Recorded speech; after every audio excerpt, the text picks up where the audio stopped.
I didn't notice the loose floorboard at first, and honestly, I don't think I would have noticed it at all if it weren't for Cash. He has this way of fixating on things, like he sees or senses layers of the world I'm not entirely tuned into. Most nights, after I brush my teeth and turn down the lamps, he circles the same spot in my bedroom, sniffing, whining under his breath, then resting his paw on that one particular plank like he's waiting for it to move. I used to think he just heard mice or something small under the house, the kind of wildlife that creeps in this far out in the country. But the scratching wasn't coming from under the house. It was coming from beneath the board itself. I remember the moment it changed for me. Kasha put his head down and pressed his nose so firmly against the floor that it made this little huffing sound. I bent down with him, my fingers brushing along the edge of the board, and there it was. The tiniest bit of give. A soft click, like something wasn't anchored right. I pushed on it again, and it tapped back against whatever was underneath, almost hollow, like it was hiding something. I didn't lift it then. I don't know why. Something in me hesitated, something instinctive and quiet. Sometimes it feels like this house saves its secrets for when I'm ready to hear them, and that night, I wasn't. The knocking started the next morning. Soft. Intentional. I was standing by the dresser, folding laundry, when the sound came again. This delicate tapping from directly under the loose board. Cash froze mid-step. His ears perked, his whole body stiffened like he'd been plugged into an electrical outlet. I've seen him react to critters, strangers at the door, storms rolling in. But this was different. He didn't bark. He didn't growl. He just stared at the floor, tail still, body low, waiting. I swear, in that moment, the knocking paused as if it was waiting. Too, I should have been scared. And maybe a part of me was, but it wasn't the kind of fear that drives you out of the house. It was quieter, more curious. Almost like something someone was asking to be seen. That night, it happened again. Same rhythm. Same gentle knock from below. I couldn't sleep. I lay there listening to Cash, breathing at the foot of the bed, the moonlight spilling across my floor in a pale sheet.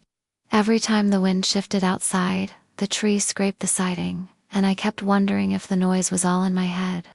So, eventually, around 2 a.m, I got out of bed and pressed my palm flat against the board. It felt slightly warmer than the surrounding wood. Only by a little, but enough for me to notice. Enough for me to question why. I slid my fingers under the lip of the plank and lifted. The board came up with barely any resistance, like it had been unfastened recently. Underneath was a narrow gap just wide enough for my fingers to reach inside, and tucked neatly within it was a small cloth-wrapped bundle. Cash leaned over my shoulder, breathing hot and damp against my cheek as I pulled it out. The cloth was old then, yellowed, fraying at the corners. The smell hit me instantly. That dusty, forgotten paper scent you get whenever you open an attic chest that hasn't seen daylight in decades. Something about it made the room feel still, as if time was holding its breath. I opened the bundle on the edge of the bed. Inside was a journal, small, leather-bound, worn in a way that felt intimate, like someone had held it night after night, tracing the edges with their thumbs. There were initials pressed into the front, 2 letters, J.R. I don't know why that combination felt familiar. Maybe it's because those letters show up everywhere. Old mail from people I've never met. A scratched marking in the barn rafters, a faded house deed tucked in the drawer by the fireplace. The previous owners never spoke much about their family when they sold me this place. They moved fast, too, like they were eager to get away. But the house kept its memories even when they didn't. When I opened the journal, the first thing I noticed was the handwriting. Soft, looping cursive on the opening page. The ink faded, the paper brittle. The date at the top read, September 14, 1953, but the entry beneath it looked freshly written, not priceless antique written. Fresh as in, the ink was darker, more defined. My fingertips brushed over the lines, and the strokes lifted slightly from the page like they'd been pressed in with some force. I felt the faintest texture of raised ink, something a fountain pen might leave behind. I flipped to the next page and found a second handwriting. Sharper, blocky, masculine, and the date at the top. September 14th, 1987, same day of the month, same month. 34 years apart. Both entries ended mid-sinded. Cash wind when he saw me freeze. He nudged my elbow like he could sense the way the room felt heavier, thicker. I kept reading, flipping page after page. The journal alternated between the two handwritings, 1953, then 1987, then 1953 again. Always the same day, always different years. And the more I read, the more the entries started changing. The first few pages seemed harmless enough. Observations about the weather, notes about farm chores, mentions of creaking noises at night and how the house always felt colder on the eastern side. Little oddities, but nothing supernatural, nothing alarming, until the 10th page. The later entry in 1987 turned frantic. The handwriting was jagged, uneven. The ink thick in places like the pen had been pressed down too hard. Something is wrong with the floorboards again. I can hear it scratching. The same place, the same time. I fixed that loose plank last winter, but it won't stay fixed. Every time I think it's settled, it pops up like someone is prying it open from below. I paused there, the words echoing too closely to my own experience. Cash licked my knee nervously, his ears pinned back. I turned the page. The 1953 entry beneath it said, "The board won't hold." I swear I nailed it down tight this morning, but tonight it lifted again. When I put my ear to it, I thought I heard tapping. It sounds ridiculous even writing it. I'm not sleeping in that room anymore. I felt a cold ripple crawl down my spine. I looked over at the loose board on my own floor, still tilted slightly from where I'd lifted it. The moonlight was touching just the corner of it, and for a second, I thought I saw it shift. Just a fraction. Just enough to make my breath hitch. I forced myself to keep reading. The next few pages were blank. Clean, crisp. A weird contrast to the chaos before. But then the entries appeared again. Not 1953. Not 1987. No date at all. Just handwriting that didn't match either of the previous two. Slow, deliberate, almost calm. The kind of handwriting someone uses when they want to be understood. Cash wind again, low and uneasy, and he pressed himself against my side like he wanted to shield me from the book itself. I lowered the journal into my lap. The air in the room felt heavier, like a pressure settling behind my eyes. There was this strange sensation that time wasn't moving the same way anymore. Like I had stepped into a conversation that was already happening, long before I found the journal. Like the journal had been waiting. And then I saw it ink smudged at the very bottom of the page. Not dried, not decades old, fresh, still glossy under the lamp. I don't know how long I sat there staring at it. Minutes, an hour, maybe longer. But Cash eventually rested his head on my thigh, looking up at me with worried eyes, and I swear he understood before I did. Someone had written in this journal recently. Someone who wasn't alive anymore. And the next blank page was waiting for me. I did not sleep. I kept the lamp low and the journal open across my knees, and Cash stayed pressed against me like a white shadow, warm and steady. Outside, the wind kept combing the pines along the ridge, and once in a while a truck hummed past on the distant county road. A reminder that the world still moved in a straight line somewhere. In here, time felt like it had turned in its sleep and was listening to us breathe. I told myself I would not touch the blank page. I would only read. I would not tempt whatever this was into becoming more real. That resolve lasted about 5 minutes. The blankness seemed to lean forward from the paper, not aggressive, just expectant, like an empty seat pulled out at a table.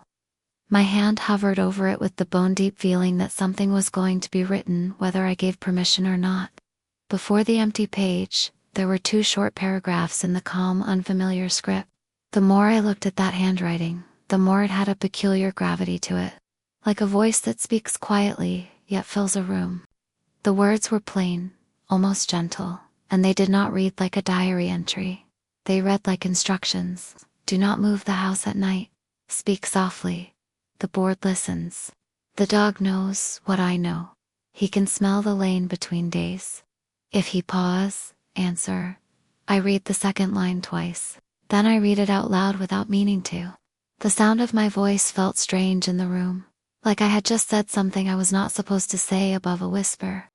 Cash's ears pricked and he moved to the floor, pacing to the loose plank. He put his paw on it, the same deliberate press he had shown me every evening for a week, and then he looked back at me. Not a bark, not a whine, just an expectant look that asked a question I did not know how to translate. The board clicked, once. Not loud, but the kind of sound you feel in your teeth. I set the journal on the bed, went to my desk, and got a pencil. I am not sure why a pencil felt safer than ink, but it did. It felt like chalk lines on a porch that the rain could take away. When I returned to the bed, the journal had shifted a half-inch toward the edge. I froze. My room is level, the cover is leather. There was no reason for it to slide. I touched the page with the tip of the pencil and felt the faintest vibration in the paper. It was not from the wind, or the refrigerator, or any ordinary hum of the house. It felt like the page itself was listening back. I wrote 3 words, small and careful. Who are you? Cash paced between me and the board, nails soft against the wood, then stopped to watch. He seemed less anxious now and more focused, like a dog on a scent trail that finally starts to make sense. The room air thinned, and for a moment the night seemed to lean closer to the walls. Ink rose on the page. Not pencil, ink. As if letters were coming up from beneath the skin of the paper. Each line formed at a measured pace, crisp and dark, without a pen in sight. I watched them appear the way you watch a distant figure step out of fog, and I felt that careful, haunting calm re-enter the room. The answer spelled itself in the same steady hand as the previous 2 sentences. I am the house that remembers. I did not breathe for several counts. Then I laughed once, very softly, because it was either laugh or stand up and leave the room and never come back. The laugh seemed to please Cash. He came back to the bed and put his chin on the mattress, tail thumping once in relief. I wrote again. Did you write in 1953 and 1987? No. Who did? 2 who lived here on the same day, far apart. I reached for the dates with the pencil tip, touching the 1953 header, then the blocky 1987 lines. As if proximity could carry a trace of pulse. The owners before me had been private. I only met them twice. The husband signed the papers without small talk. The wife moved through the rooms with a tight smile that looked like a habit, not an emotion. I remembered how quickly they had left the driveway, the tires crunching gravel with the relief of departure. What happened to them? I wrote. To which them the page asked. I swallowed. It was a careful answer, and it told me this voice did not jump to conclusions. I tried again. The writers. Each heard the tapping. Each wrote when the board opened. Each asked. Each was answered. Each left a sentence undone. Kasha made a low chuff, as if some part of that sounded familiar even in a language he did not share. He moved back to the plank and pressed at the edge with the thick fur of his paw, then paused and looked at me. I did not need a translation to know he wanted me to pick it up again. I set the pencil down. The board lifted with the same easy give as before, the small cavity below still dark. I held the board in one hand and leaned close with the other, and felt cool air rise from the narrow gap like the breath of a cellar. This time, there was something else inside. A scrap of paper that had not been there an hour earlier. Cash backed up one step. I did too. There is a difference between finding an old thing that was always there and finding a new thing that was not. I reached in, pinched the edge, and pulled it out. It was torn from a larger page, rough at the top, with 2 lines of the calm handwriting. Do not nail the board tonight. Do not leave the room between the hours that match. I looked at the clock on my nightstand. It was 2:14. My stomach made a small, ridiculous flip. I told myself matching hours probably meant something poetic. Then the journal wrote again, on its own, ink rising at the bottom of the existing answer like a continuation of breath. 222 is a door. The house creaked above us, the slow, polite kind of noise old beams make as temperatures shift. The sound had no menace. It was almost tender. I am aware of how strange that is to write. The journal's pages were warm near the bottom edge now, warmer than my skin, as if they had held a poem for a long time. I asked the question that pressed against my ribcage. Did they die here? Not in the way you worry about. The answer did not relax me, but it did not frighten me either. It was close to mercy. I followed the thought that had been forming since the first tap under the plank. What is the same day? The day that looks at itself. The day a date remembers being a date. I thought of the Madrushka feeling of those entries. Same month and day. Different years? 2 lives stepping on the same stone in a river at different times, and the river recognizing the weight. I reached up and turned the lamp slightly, shifting the light. Dust drifted. Outside, the wind paused. In the quiet that followed, a darker quiet fell under it, like the hush of a church after people leave, when only the building is listening to its own rafters. Cash pushed his nose into the gap again. When he pulled back, a second scrap had climbed partway up the cavity, like a leaf lifted by a pocket of air. I took it. This one was smaller. 1 sentence only.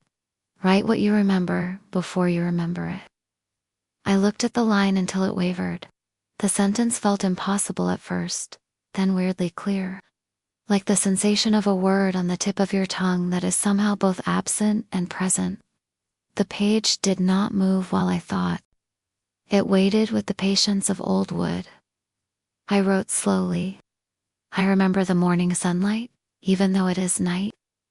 The beam will come across the floor at an angle that touches the board and stops. Ink answered. Yes. I remember the smell of rain before the forecast changes. Yes. I remember someone calling from the stove room, but not from this year. Yes. My chest went tight. I had never called it the stove room. My grandmother did, and somewhere inside country houses that had wood heat for most of their lives, the name sticks. I had always thought of that back room as the mudroom or the side entry. The word stove room arrived in my mouth with a memory I could not place, a warm taste of coffee from a percolator I have never owned. The answer appeared again, patient as breath. Between 2 and 2, rooms lean against each other. I heard something then. Not the tap, not the creak. A soft scrape from that back room, the gentle drag of a chair leg on old linoleum. Cash lifted his head, eyes bright, and cocked it toward the kitchen. He did not growl. He did not look afraid. He looked like he had just heard someone he knew step into the yard. I stood up, still holding the journal, and went to the hallway. The house smelled clean and faintly sweet, the way it does after I wipe down the counters with vinegar, but there was another scent folded beneath it, warm iron, a hint of ash, the stove that was removed years before I moved in, the one the previous owners told me about with a shrug, as if the absence did not matter. The back room was dark. I paused in the doorway and listened. Cash came to my side, shoulder against my leg, steady as a promise. For a moment, the darkness had a shape at the far wall, a deeper murk, no more than the idea of someone standing where the old stove would have stood. Then it was simply a corner again. I exhaled, a slow, careful breath, and felt the house take one with me. I wrote while I stood there. What do you want me to do? Stay, the page said. Why me? Because you listen without believing, you already know. The answer undid a tightness around my heart that I did not realize had been cinched since I moved in. I have a habit of trying to solve the room. Measure, list, improve, tidy, keep the whole machine humming. Standing there in my bare feet, with my dog leaning into me, in an old house asking for company, I felt a different kind of task arrive. Not fixing, keeping. The clock in the kitchen blinked to 59 and then rolled to 3 o'clock. In the same instant, from the bedroom down the hall, the loose plank clicked as if it had taken one small step all by itself. Cash turned toward it without hesitation and trotted back, nails ticking lightly, tail lifting. I followed, heart steady in a way that surprised me. On the bed, the journal page had filled while I was gone, as if the last minute had been busy talking to itself. A new line waited for me at the bottom. Do not close the board when the hours match. Let the day see itself. Let the missing finish a sentence. I set the journal down. Cash sat beside the plank and looked at me with that earnest dog gravity. The kind that says he would wait forever if I asked him to. The house gave a small, contented sigh somewhere above the rafters, and the room temperature shifted the tiniest fraction, as if a door had opened in a wall I could not see. The pencil trembled once in my fingers. I steadied it. The page was still listening. What is going to finish the sentence? I wrote. All that remembers came back, slow and careful, each letter lifting like breath on glass. And then, very softly from the cavity under the board, something tapped 3 times. And a breath of morning air that should not have existed at 3 o'clock slid across my ankle as if dawn had leaned its head into the room to look. Something about those 3 taps stayed inside my chest long after the sound disappeared. Not fear exactly, but a kind of recognition I couldn't explain. Cash must have felt it too, because he didn't leave my side. He sat pressed against my leg like a warm anchor, tail curled neatly around his paws, watching the loose board as if someone familiar might crawl up through it. For a few long moments, nothing else happened. The room fell into that deep countryside stillness, where the wind rests, the house settles, and every sound is honest. I thought maybe whatever was happening had ended, or paused, or changed its mind. But then the light shifted. Not dramatically. Just enough for the shadows on the opposite wall to stretch in a direction that wasn't possible at this hour. Like the night had turned its head slightly toward the morning before deciding it wasn't ready yet. I sat back on the bed and opened the journal again, expecting the calm handwriting to be waiting for me. Instead, I found a page I hadn't seen before, tucked deeper into the middle, almost hidden between thicker paper. The first half of it was filled with the looping cursive from 1953, the handwriting soft and tentative at the edges. If anyone finds this, don't stay in that room on the 14th. I can't explain it cleanly. I can only say the house feels older on that day, like something is remembering. I whispered the date under my breath. September 14th. Both writers had chosen at different years. Same poll. Something about that day made the floorboards restless. But halfway down the page, the handwriting changed again. Not the 1987 block letters. Not the calm script either. This was sharper, quicker, like someone writing in a hurry, trying to get something out before the thought vanished. I heard her voice in the stoveroom today. But she wasn't alive then. She wasn't alive anymore. She told me to keep the journal safe. Cash lifted his head and stared at the far side of the room again, toward the dark hallway and the faint outline of the back rooms. I tried not to swallow too loudly. I looked at my bedroom door, at the small sliver of house, visible beyond at the edge of the kitchen, the shadow of the pantry, that lingering quiet of rooms that used to host different families. I wrote carefully beneath the entry. Who told you that? The ink appeared a few seconds later, slow but clear, like someone speaking while choosing each word. Someone who lived twice. I felt my fingers loosen on the pencil. Twice is not a simple word. It isn't a ghost word, or a reincarnation word, or anything you can swallow neatly. It hangs between explanations like a doorframe no one fully steps through. Cash nudged my thigh, as if reminding me I was still here, still solid, still in my own time. I scratched behind his ear and felt him relax just a little. I wrote again. How does someone live twice? The answer came back in smaller letters, as if the journal were lowering its voice. By remembering the wrong direction. I breathed slowly, letting that settle. The boards under my feet seemed to hum with the same idea, like the whole house shared one long memory and occasionally tripped over its own beginning. The journal wrote again before I could lift the pencil. You heard something earlier. The words weren't accusatory, just observational. like it had been listening from the walls. I admitted it on the page. I thought I saw someone in the stove room. I know. The next line arrived, as gentle as breath. You saw her shadow. She is often a shadow now. A strange mix of calm and dread wrapped around my ribs. I didn't feel threatened. If anything, I felt accompanied. Like this house wasn't trying to scare me. It was trying to translate something complicated into a language I could manage. Cash padded toward the hallway, paused, and looked back at me with that serious, mute expression he gets whenever he senses something before I do. I followed him, journal in hand, walking barefoot into the kitchen where the tile met old wood at imperfect seams. The house felt warmer there, the air carrying a hint of something that didn't belong in the present, like the faint sweetness of old wood smoke. When we reached the stoveroom doorway, I stopped. I didn't cross the threshold. The air inside felt layered, like warm breath sitting beneath cool night, the two never fully mixing. Cash walked in without hesitation, nose lifted, tail held low but steady. My eyes adjusted slowly. Nothing moved. But on the far wall, I noticed something that hadn't been there before. Faint outline etched into the fading paint, the shape of a square no bigger than a notebook. Not quite a burn mark, not quite a shadow, just an impression. A memory pressed into the wall. Cash sniffed it intently. What is this? I asked quietly, pencil already poised. The journal warmed in my hand right before the ink formed on the page. That is where she rested her journal before you found yours. I felt a shiver travel the entire length of my spine.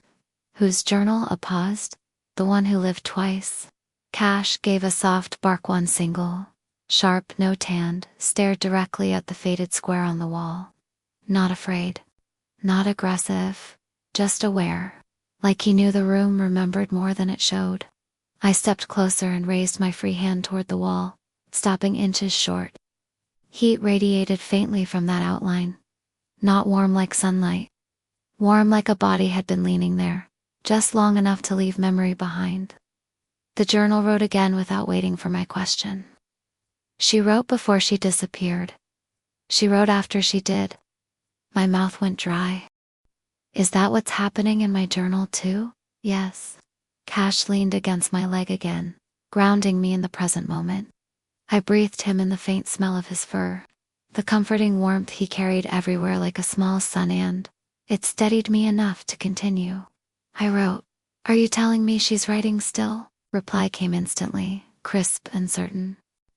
She hasn't finished her last sentence. A quiet weight settled into the room. The kind that makes you feel like someone is standing just behind your shoulder, waiting for you to understand something important. Cash lifted his head toward the doorway again, ears forward.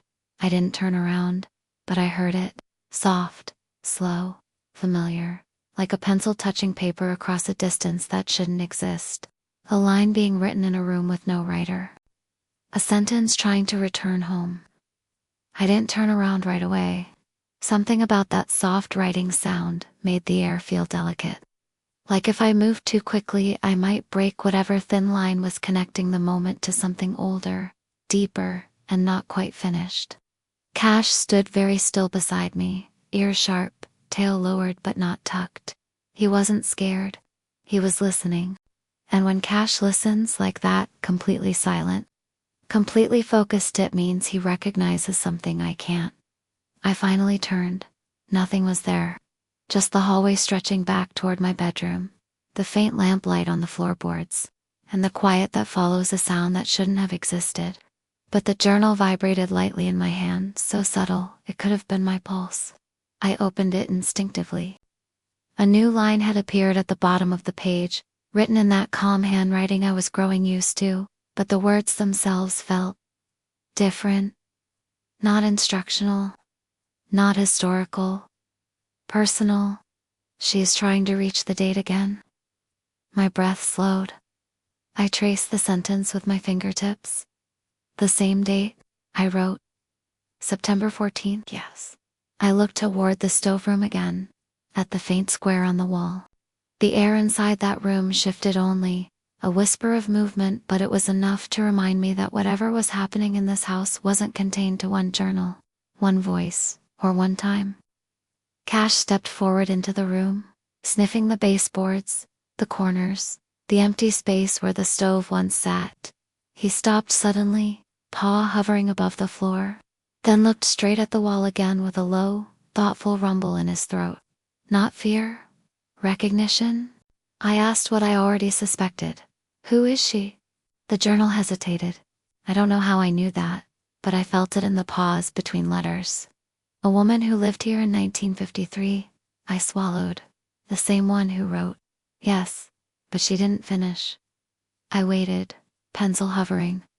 Did she die before she could? The ink formed slower this time. No. She stepped out of her year before she meant to. My hand went colder on the pencil. Stepped out? Yes.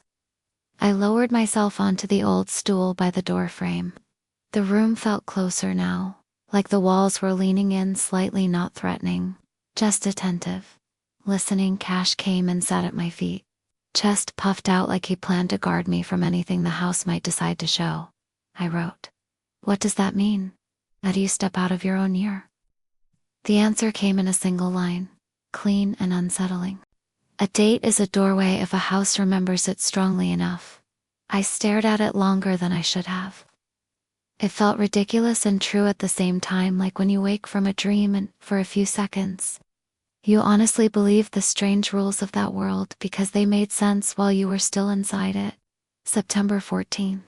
The same day, across decades. Two people writing notes that ended mid-sentence, and now someone trying to reach the date again. My stomach tightened. Is she trapped? I wrote, my voice barely above a whisper, even though no one was speaking aloud. No, she is between. Between what? Between the day she left and the day she is trying to return to. The pencil almost slipped from my fingers. Cash nudged my ankle gently and rested his chin on my knee, grounding me again with simple warmth. God, I was grateful for that dog. I needed to steady myself, so I asked something simpler. How does this involve the floorboard she used it? Used it for what? To write back. I lifted my head sharply. Back to who? The ink lifted on the page, darker than before. To herself. For a moment, everything in me went still. Like the world held its breath to let that settle properly. Cash shifted, leaning against my leg firmly, sensing the way my thoughts were unraveling. I stroked his fur once, needing the contact. You're saying, she wrote messages to herself. I wrote, hand unsteady, across decades. Yes. My heart hammered once hard enough to feel in my throat. Why? To warn herself of the date. I stared at the answer. The room felt warmer, brighter, like the idea itself had lit something in the walls. She was going to disappear, the journal added before I even asked. She wanted to stop it. The next question formed in my mind before it reached the pencil. Did she succeed? The reply came softer than any line before it. No. I sat very still. Cash lifted his head, ears pricking toward the stove room again. A breath of air moved through the door, not cold, not warm, just present. I forced myself to write. Why didn't she succeed? Because she wrote the warning in the year she disappeared, not the year before. I felt a chill down my arms, as if the air inside the house shifted direction in sympathy with the meaning behind those words. So she wrote too late, I whispered to myself. The journal answered anyway, quietly. Yes. A long silence settled between us. The kind that pulls thoughts out of hiding. Finally, I wrote, what does this have to do with me? The page warmed under my fingertips.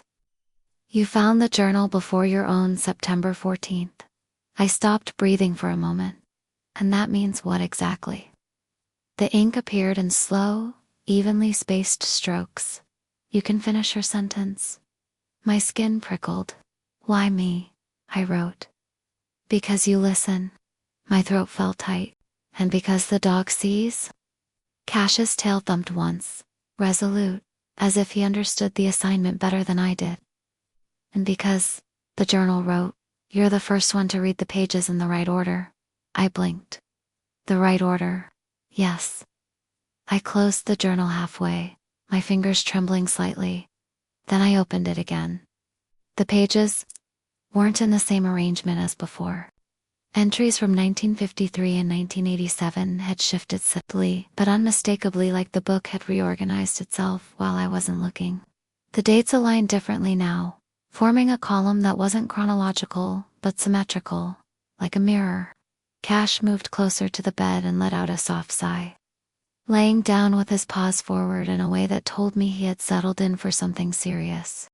I wrote, "What happens if I finish her sentence? Then the house stops remembering out of order. And if I don't?" Hey. The answer came slowly, almost tenderly. "Then the day will open again." A tight ache settled behind my ribs. What happens when the day opens? A door between years. A space where those who left can return. I exhaled shakily. "That sounds like a good thing," I wrote. The ink darkened. "It is not meant for the living." Cash pressed himself against my side again. I sat there for a full minute breathing, thinking, trying to piece the logic of this together. And then, from the stoveroom, a single pencil stroke sounded. Long, slow, deliberate, someone finishing a sentence. The sound of that pencil stroke froze me in place. It wasn't loud. It wasn't dramatic.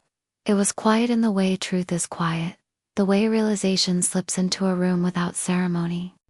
Cash lifted his head immediately, ears high, his whole body focused toward the stoveroom with an alertness that came from something deeper than instinct. I held the journal open against my chest, the leather warm from my hands or maybe from something inside it. For a moment, I thought about calling out, saying hello, asking who was there. But something about the air told me not to. It wasn't fear. It was respect, like walking into a chapel where someone is already praying. You don't interrupt. You wait. You listen. I stepped slowly into the kitchen.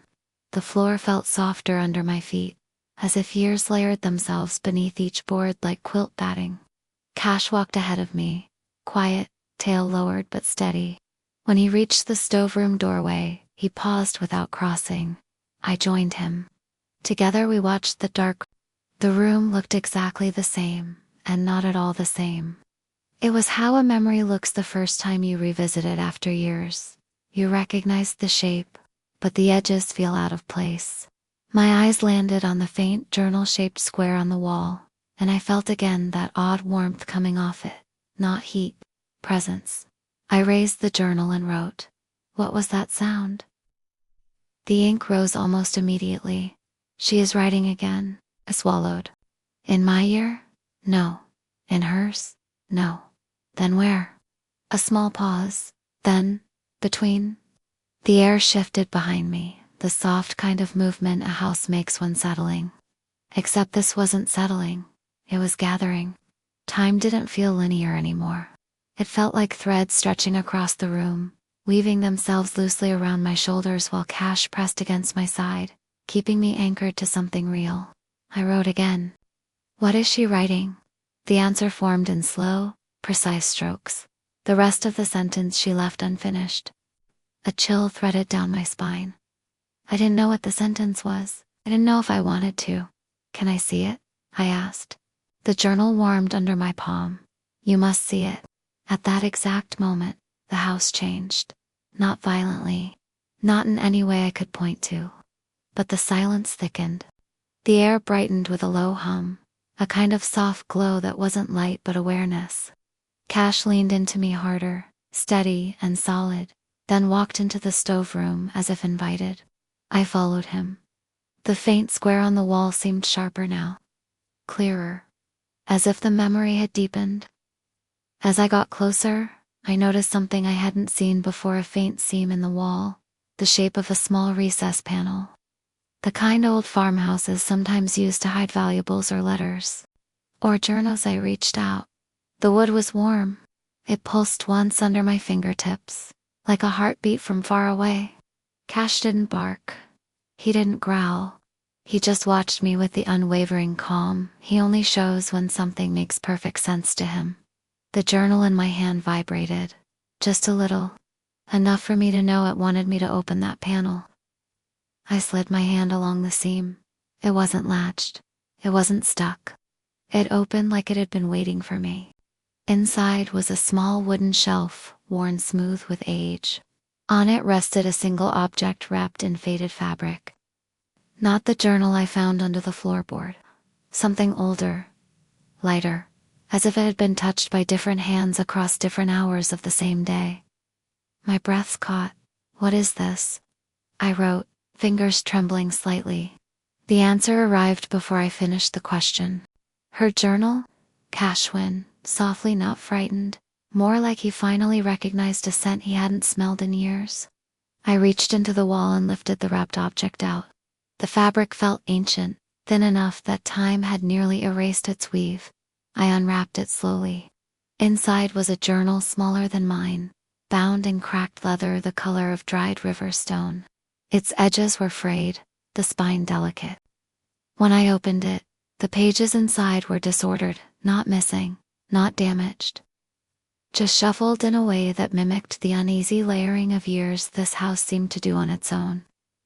Near the center, I found an entry dated September 14th, 1953. The handwriting was the same looping cursive I had seen in mine, but shakier, rushed. The ink darker, pressed harder into the page.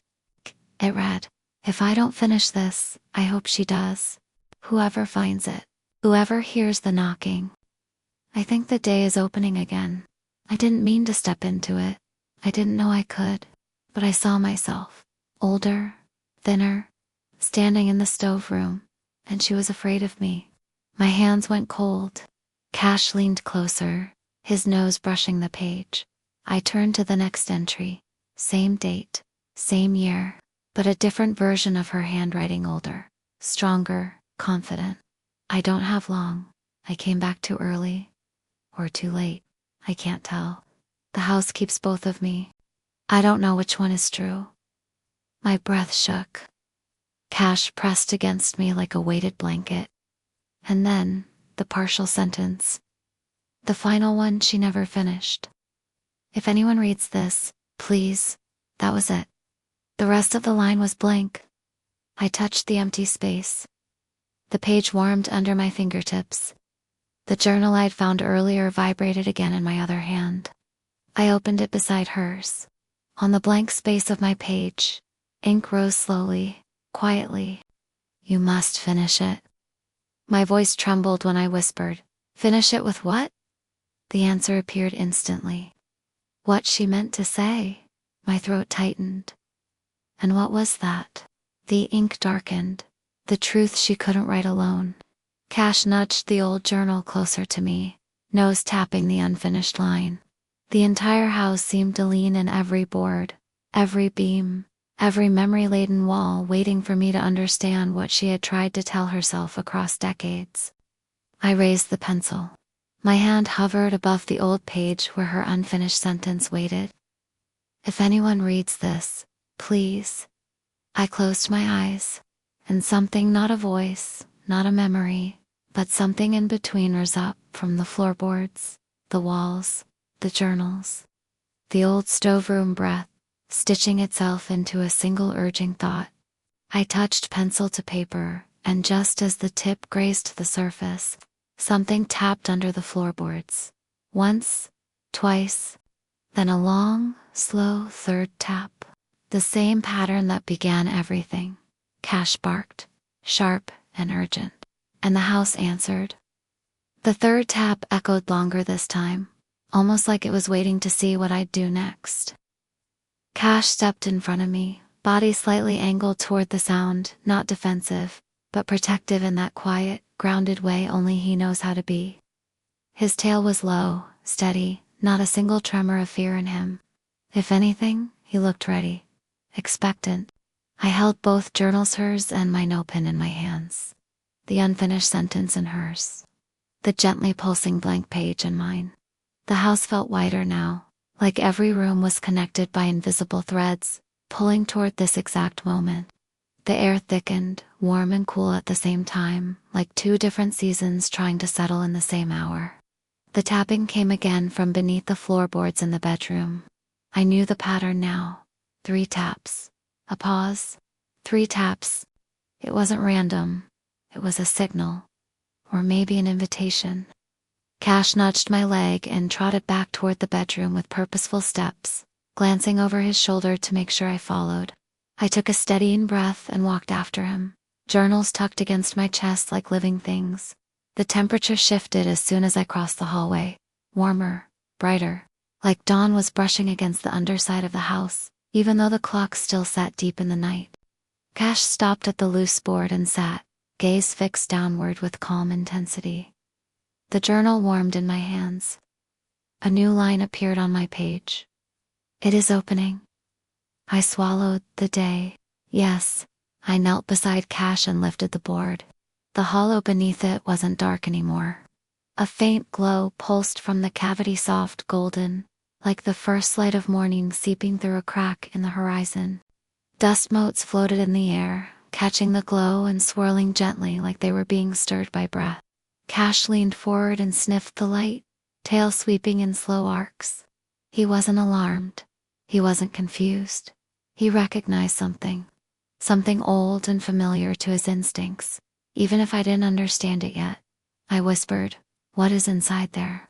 The journal answered before the question fully formed. Where she slipped through? My heart clenched. The woman from 1953? Yes. And the woman she became later. The light flickered, pulsing gently. For a moment, I heard something faint, like paper brushing against paper, or chalk scratching across a surface. Writing. Her writing. Cash nudged the cavity again with the tip of his nose, and then looked at me with that deep, knowing seriousness that only he carries. The journal warmed again. She is trying to return to the moment she left. The sentence is the thread. I felt a tremor run through me. And I'm supposed to finish it. Yes. I looked down at her journal, at the line that had waited decades for its ending. If anyone reads this, please. It was such a simple beginning. So human. So desperate. I tried to imagine her young, scared, pressed between her own year and another version of herself, with the house folding time around her like pages bending against each other.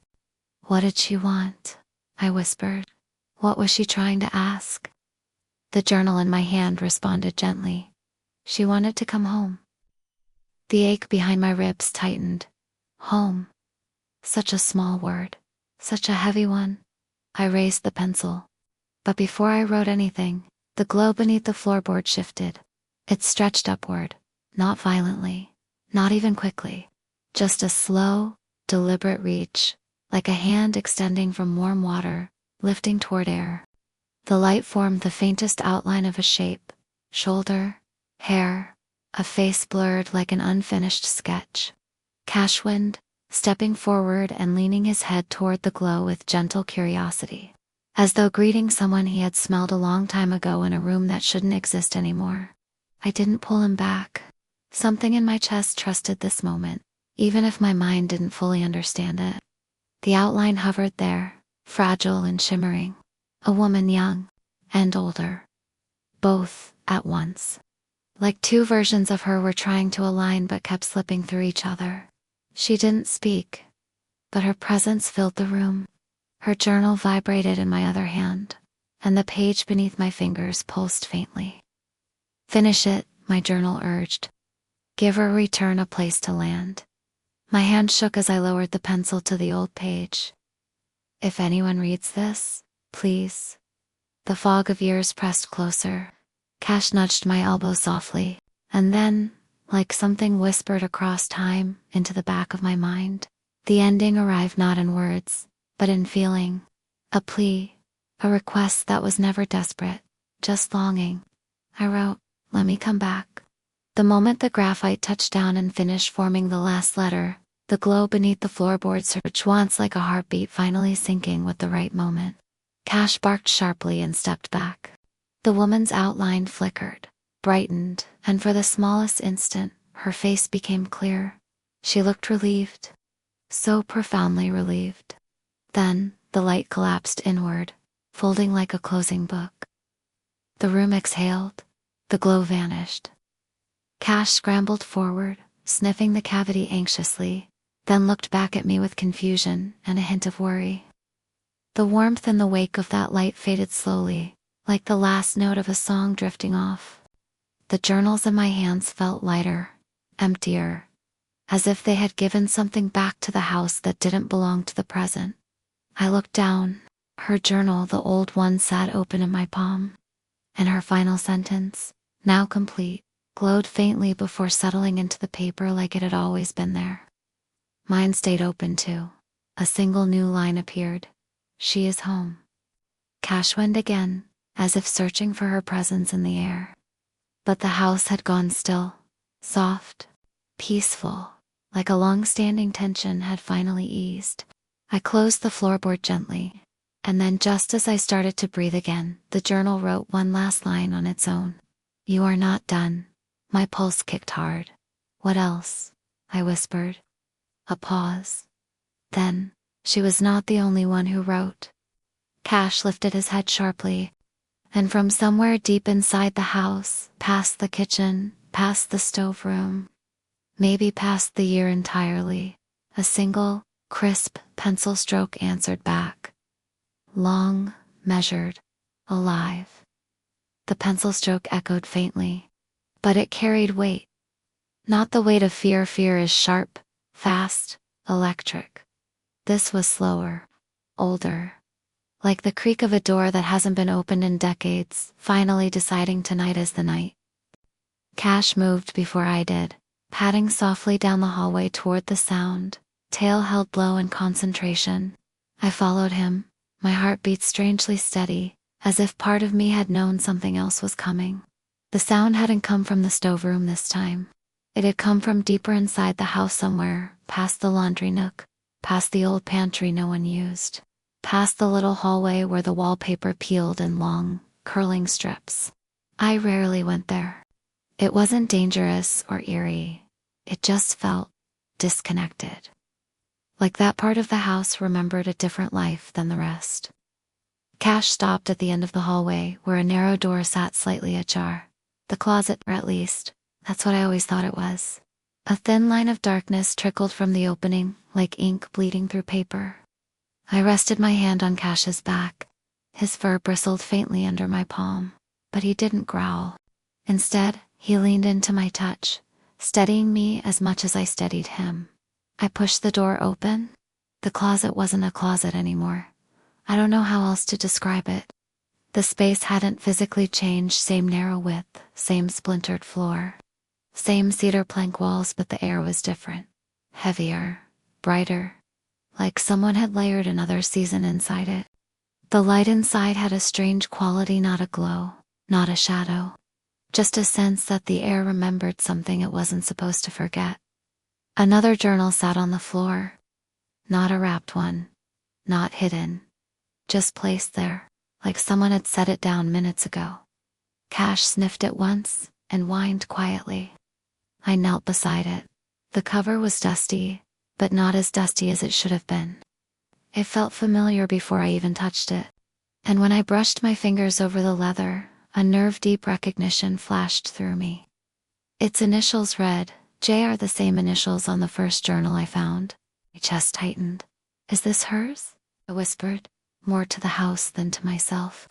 The journal in my hand, the one that had been guiding me, warmed. A line of ink rose gently on the page. No. I swallowed. Then whose? The answer came with slow, deliberate clarity. His stomach dropped.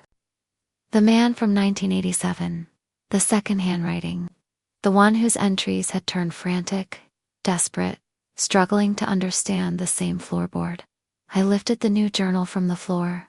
It was heavier than the others, not physically, but energetically, like a weight of years clung to it.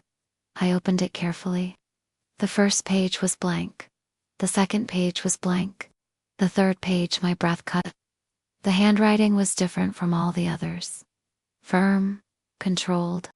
A man who wrote with certainty. But the date was what made my pulse skip. September 14th, 1987, 2 o'clock a meter. The same hour the house had warned me about. The hours that matched I read the first line. The board opened again tonight. I nailed it yesterday. I watched it lay flat, but something underneath tapped 3 times, and the nails bent upward as if pushed from below. Cash pressed his shoulder against my knee. The next line. I think she's trying to tell me something. It's the woman from before. It's the one whose entries I found when I opened the cavity. She left a warning, but I can't read all of it. I flipped the page.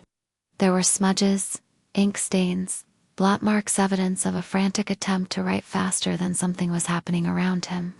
The house is remembering too strongly tonight. The air feels doubled. I saw my own shadow move before I did. A shiver ran through me. I felt hers too, I whispered. And the journal I held responded. Yes. Cash's ears perked. He stared into the closet, his tail sweeping slowly as he took a small step forward and sniffed the cedar wall. He didn't seem afraid, just deeply aware. I read on.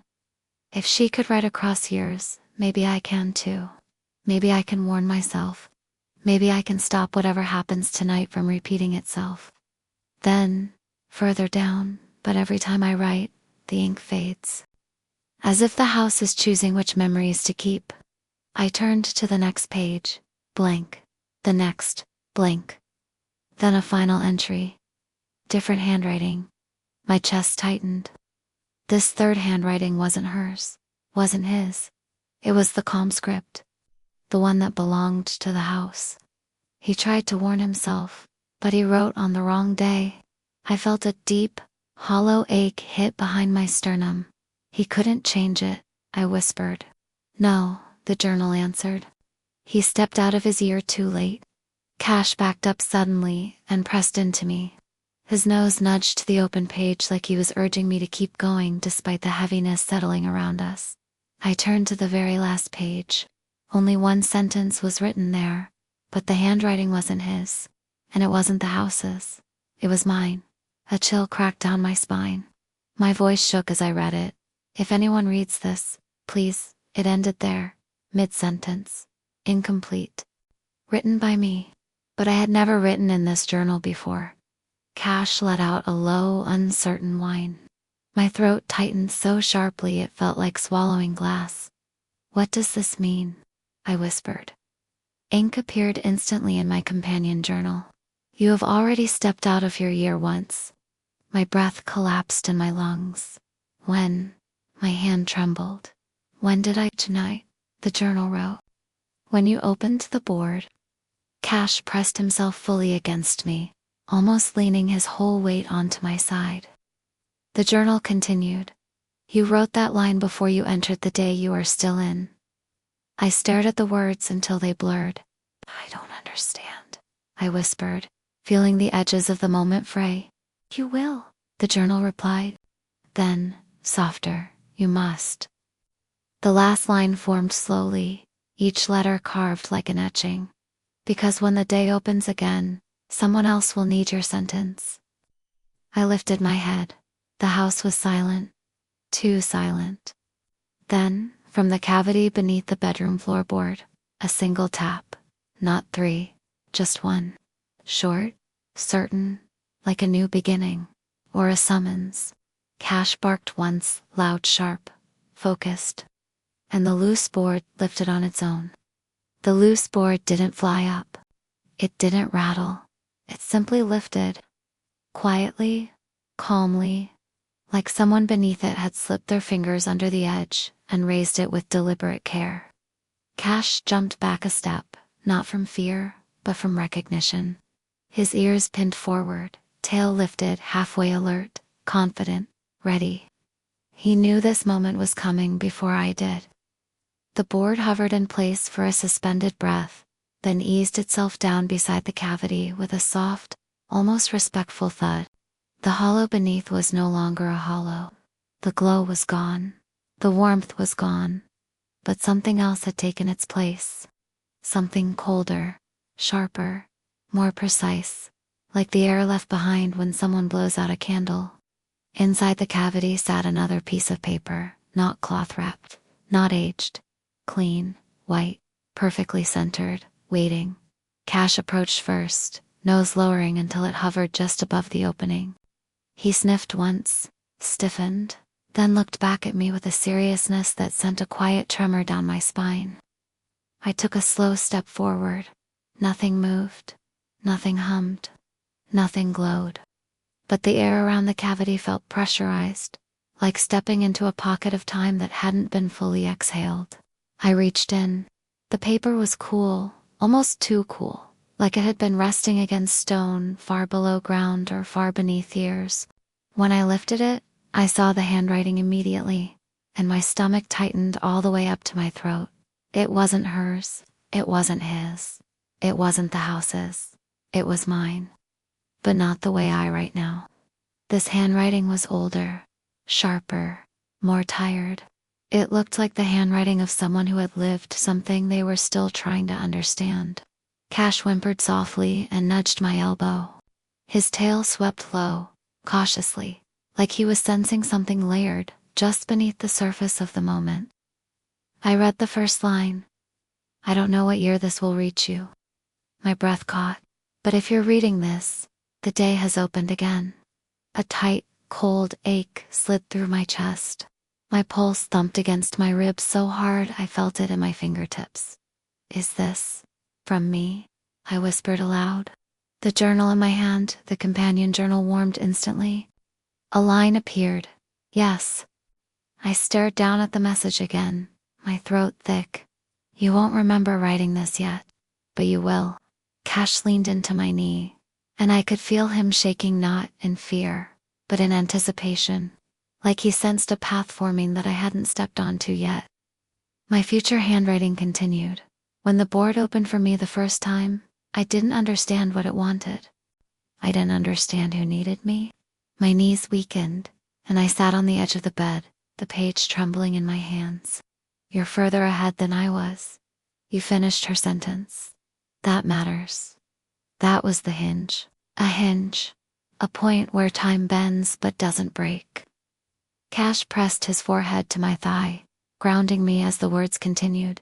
But my unanswered line is the lock. My lungs tightened to shallow breaths. Unanswered line, I whispered. Ink rose in the companion journal, the one you found in his journal. The one written in my handwriting. Incomplete. Unfinished. If anyone reads this, please, I swallowed. I never wrote that. Not yet, the journal corrected gently.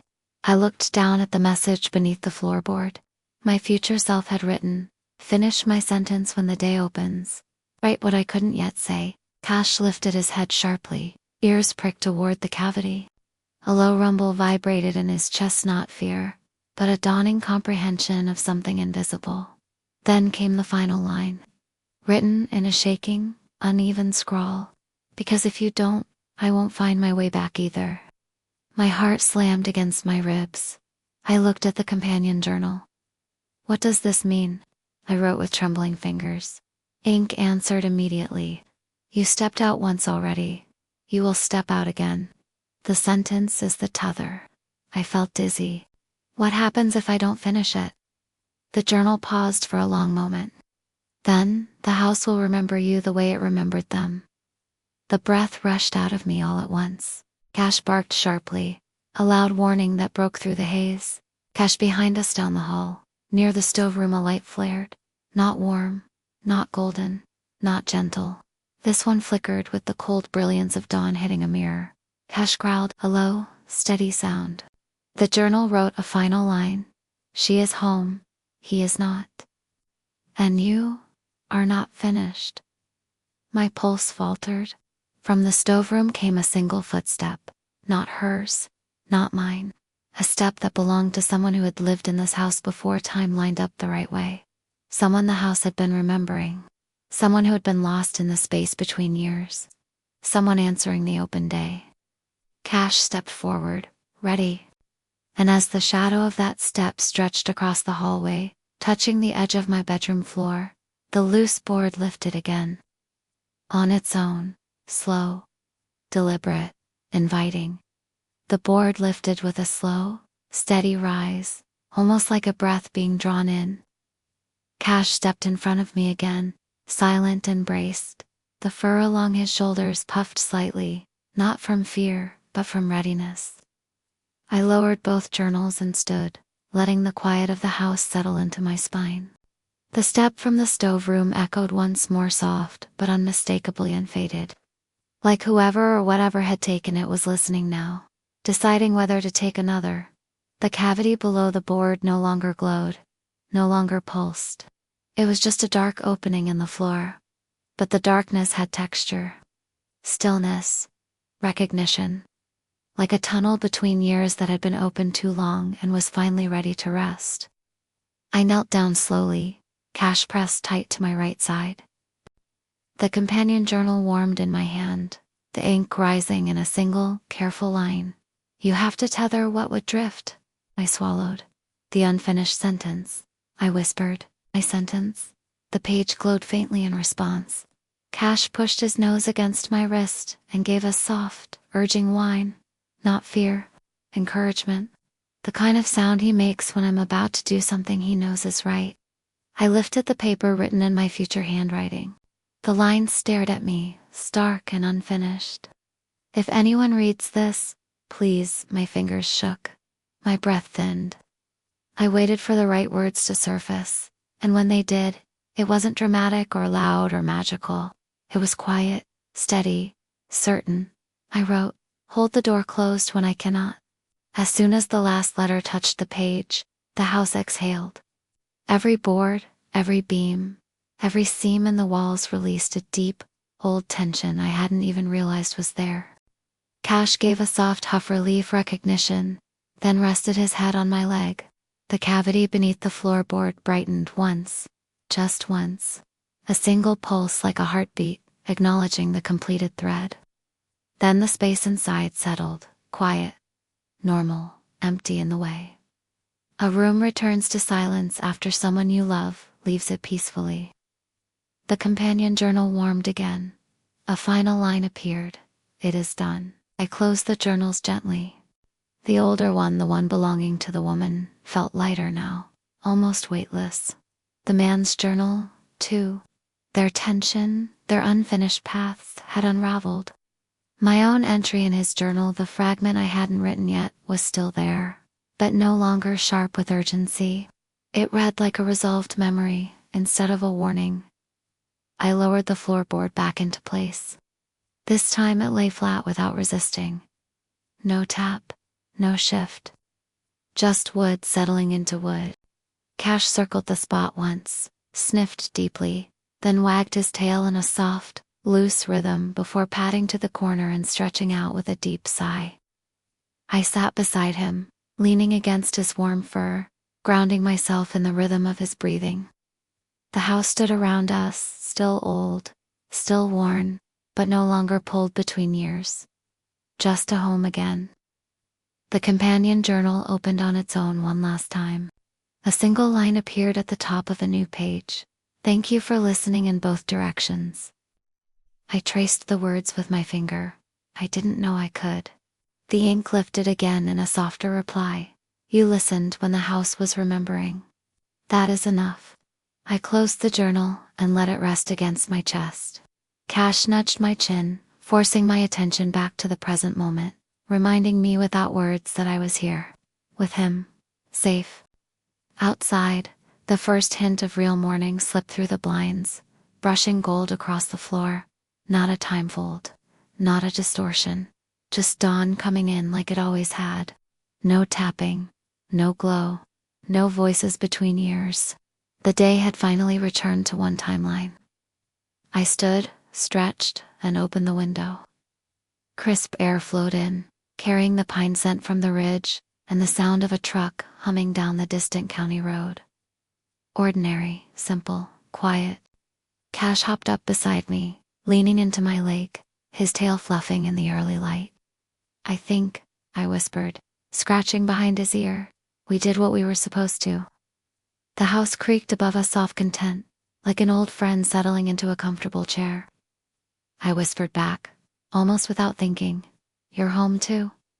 A warm hush filled the hallway. It's not magic, not time bending, it's gratitude. For a moment, It felt like all the years that had twisted themselves through this house had finally laid flat. And in that quiet, Cash rested his head against my hip and breathed out slow, as if he agreed. The house would remember. But from now on, it would remember forward. If you enjoyed sitting with me and Cash tonight, I'd love for you to stay a little longer. Subscribe to Cabinlight Stories for more quiet mysteries, soft chills, and late night moments just like this. It helps the channel grow, and it means a lot to us out here in the woods. I'll leave the lantern on for you.